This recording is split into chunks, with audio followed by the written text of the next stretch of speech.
Salut à toutes et à tous et bienvenue dans ce nouveau tutoriel dédié aujourd'hui à Photoshop. Ce que je vous propose aujourd'hui, c'est la découverte d'une nouveauté mise en place avec la version 2025. Cette nouveauté, c'est tout simplement le nouvel espace de 3D génératif présent dans le logiciel. Vous allez pouvoir utiliser les textures de substance, intégrer des éléments 3D, les retravailler, les retoucher. Bref, c'est une énorme nouveauté qui remplace ce qui était avant l'espace 3D et c'est beaucoup plus performant. Si jamais vous avez des questions, que vous voulez présenter votre travail, je suis disponible sur Discord, mais aussi dans les commentaires. Tout est en dessous dans les descriptions. N'hésitez pas. Si vous voulez aller plus loin, je vous invite également à regarder du côté de okformation.online, notre nouvelle plateforme de tutoriels qui regroupe l'intégralité des formations que je propose. Il y a des packs pour étudiants, des packs pour adultes, professionnels, mais aussi des packs starters pour découvrir la plateforme. N'hésitez pas à aller y faire un tour. J'espère en tout cas que cette vidéo vous plaira. Si c'est le cas, vous pouvez liker, vous abonner et partager. Et pour ma part, je vous dis à tout de suite pour le tutoriel. Depuis quelques mois maintenant, une nouveauté a vu le jour dans Photoshop. Pour le moment, c'est uniquement dans la version bêta et ça demande l'installation d'un plugin. Plugin qui vous sera demandé automatiquement au double clic d'un objet 3D. Et donc, comme je viens de le dire, cette nouveauté, c'est l'espace 3D de Photoshop. Pour les plus anciens d'entre nous, vous avez connu l'ancien espace 3D qui permettait de venir extruder des fonds ou les déplacer. Aujourd'hui, ce qui a été intégré dans le logiciel, c'est un espace qui reprend tout ce qui a été apporté par la partie substance de Adobe, avec par exemple un travail de texture. Pour que cela fonctionne, vous devez donc intégrer un objet 3D en OBJ, qui intégrera ici la composition comme un objet dynamique. Vous devrez alors double-cliquer dessus et laisser le temps au logiciel de charger. Il vous proposera alors le plugin Substance 3D Viewer. C'est actuellement en bêta. Vous aurez alors la possibilité de venir ouvrir et augmenter cette interface, comme je suis en train de le faire, pour vous permettre d'y avoir accès. Vous avez alors plusieurs possibilités qui vont s'offrir à vous. Déjà, la possibilité de déplacer votre objet, mais également, en faisant un clic droit, de pouvoir venir le tourner. Donc de cette façon, vous pourrez choisir l'angle que vous souhaitez dans votre composition Photoshop. Ce qui n'était pas le cas jusqu'à maintenant et n'était pas forcément facile. Donc ça, c'est avec un clic droit. Avec la molette, vous pouvez modifier donc le panoramique, ce que vous allez zoomer ou non. Et si vous cliquez, vous pouvez le déplacer dans son cadre. Ça vous permet ainsi d'avoir l'axe que vous souhaitez. Vous avez la touche Alt et donc ensuite clic gauche qui permet de faire un panoramique sur le travail et de zoomer également avec Alt et molette. Concernant les options, vous les avez donc ici. Vous allez avoir la zone de travail, celle sur laquelle on est en train de travailler, ou la vue 3D. Pour ça, il faut venir tout simplement travailler directement dans les paramètres, modifier ici la perspective, et vous avez la possibilité, sur certains éléments, de venir utiliser cela. En plus de ça, vous allez avoir donc différents outils, différents menus. Vous pouvez agrandir ici le panel au survol en cliquant sur ce bouton. Et donc vous allez avoir vos fichiers qui vous permettent de définir les fichiers que vous aurez intégrés directement. Définir, si vous voulez, via les propriétés ici, placer votre objet au sol. Et donc là, vous voyez qu'il va définir les différents éléments qui composent notre objet.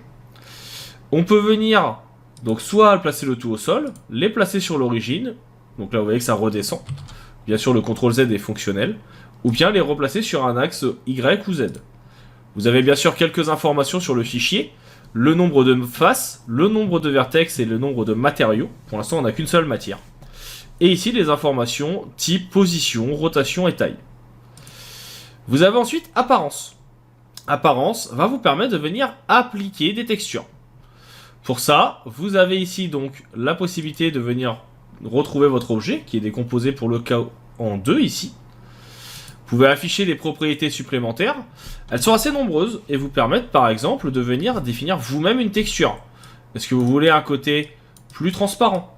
Et donc là, de cette façon, votre objet le deviendra un peu plus. Est-ce que vous voulez modifier l'anisotropie, la couleur d'éclat, etc. Je ne rentre pas dans tous les détails, cela pourra faire le cas d'une vidéo plus poussée si vous le souhaitez. Par contre, ce qui va être intéressant, c'est qu'en bas, vous avez paramètres prédéfinis de matériaux, qui vous proposent les matériaux principaux disponibles dans Photoshop, qui nous viennent de Substance.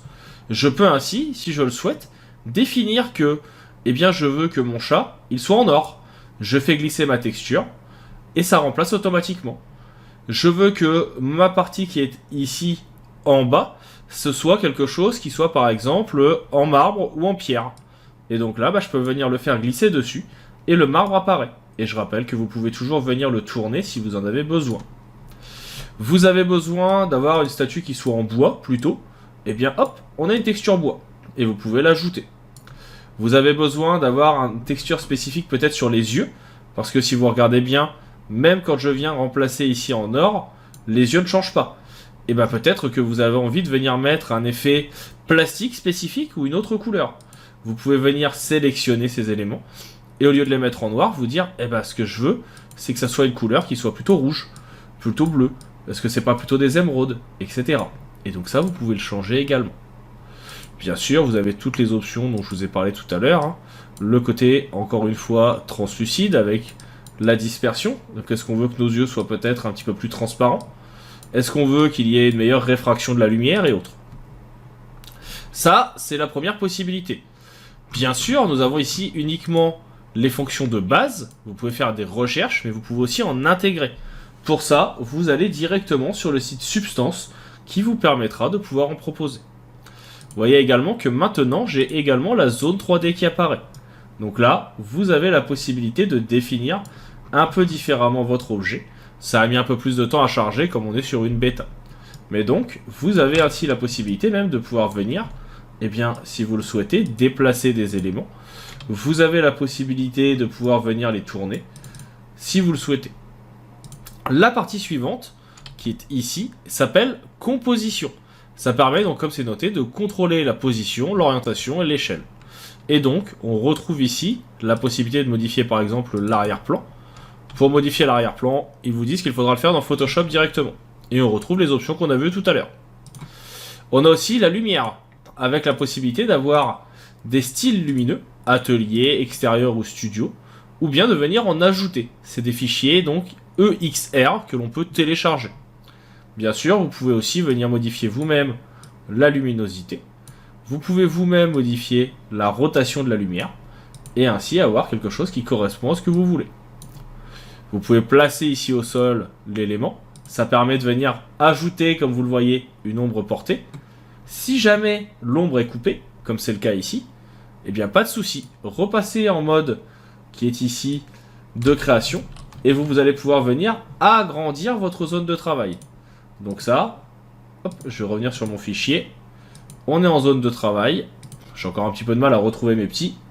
Et donc là, vous allez pouvoir normalement, hop, venir soit agrandir le tout, soit agrandir en hauteur, soit venir au contraire ajuster le cadre de la zone de travail si besoin. Donc comme ça, vous avez vraiment tout ce qu'il faut pour venir travailler efficacement. En plus de ces différentes options, vous pouvez venir générer vous-même vos éléments 3D. Donc pour ça, c'est encore en bêta également, mais ça fonctionne déjà. Vous avez la possibilité de créer une image en fonction d'une description et de mon objet 3D, ou bien de créer un élément 3D. Créez-moi, on va mettre une statue de chien doré sur une plaque carrée. On lui demande de générer, on attend un petit peu. Donc là encore une fois, on est aussi sur de la bêta, vous allez voir que les résultats ne sont pas encore parfaits, mais vous allez avoir ici des outils. On vous dit attention d'enregistrer votre document, parce qu'on vient de le mettre ici. Et donc là, vous voyez que ça marche pas forcément. On a bien la plaque, pour le chien, on repassera. Donc là, on va mettre sculpture, peut-être qu'il aimera plus. Plaque de marbre. Hop. On relance. On attend un petit peu. Là, on est sur les prémices, donc ça me permet aussi de vous montrer que la qualité n'est pas forcément au rendez-vous pour l'instant, mais que ça finira par arriver. Donc là, vous voyez que par exemple, on a la sculpture. C'est pas encore parfait, mais au moins, on a un premier travail sur lequel on peut travailler. On a besoin, et ça sera plutôt pour ça qu'on va l'utiliser, d'une bouteille en verre. Là, on va pouvoir venir générer une bouteille. Alors, elle sera pas forcément en verre, hein, je vous le dis tout de suite, mais elle sera au moins en forme de bouteille normalement, et vous permettra de pouvoir l'utiliser. Alors, à chaque fois, il vous demande de venir revenir en arrière. Mais donc là, vous avez votre bouteille.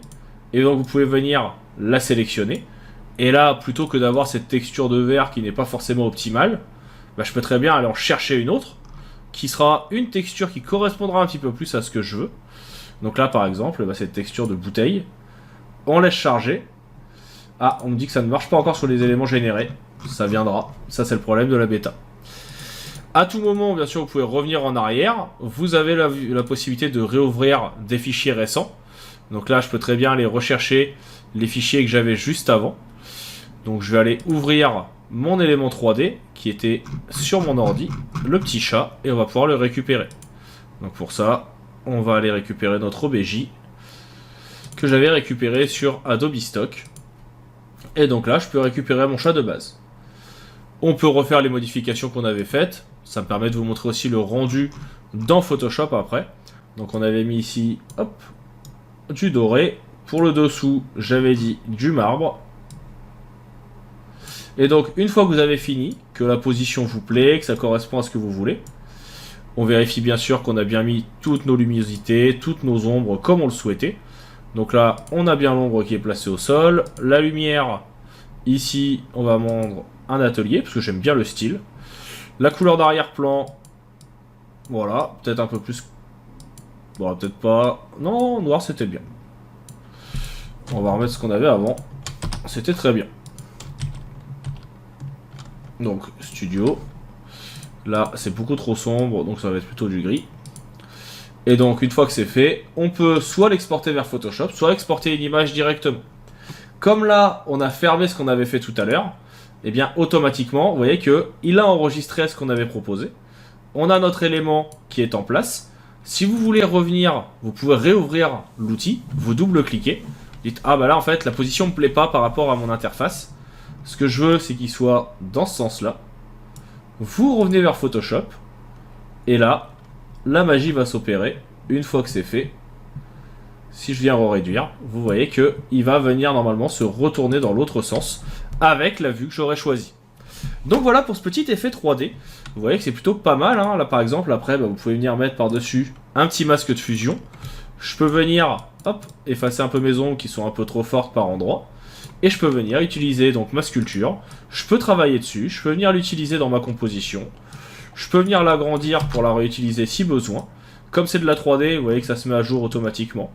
Et donc j'ai de quoi commencer à travailler le tout. C'est quelque chose que je trouvais qui était très manquant jusqu'à maintenant, parce que là on devait vraiment travailler toute la composition de la 3D dans le logiciel de 3D. Là maintenant Photoshop va permettre de nous gagner du temps. Il y aura bien sûr d'autres vidéos sur le sujet. Pour ma part, je vous dis à bientôt. Si vous souhaitez d'autres astuces, n'hésitez pas. Vous pouvez également bien sûr commenter, liker, partager. Ça permet à la chaîne de se développer. Et puis bah moi, je vous souhaite un bon apprentissage des outils sur la chaîne ou ailleurs.